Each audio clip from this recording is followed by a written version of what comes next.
Stereotypes play hide and seek. The truth plays cops and robbers with the dogmas that we keep. Can you reconnect to the umbilical cord that created your environment before the earth summoned you?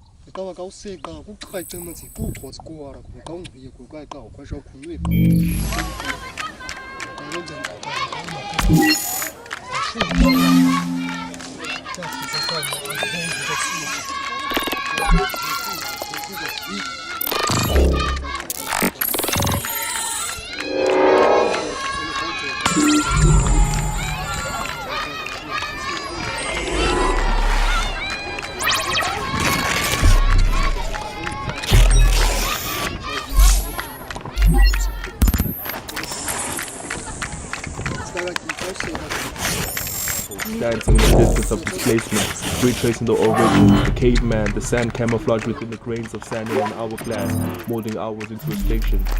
The birth of grace, mankind, a new religion, the mind travels. Pictures that have begun to rearrange the familiar with the unfamiliar. But two pupils, one iris, it's fragmented. Memories linger on like a fragrance. When the mind turns septic, visual analysis is abandoned, but our actions are second-handed. Granted the sight recognized perception, internal questions arise, the question, the eyes used to see.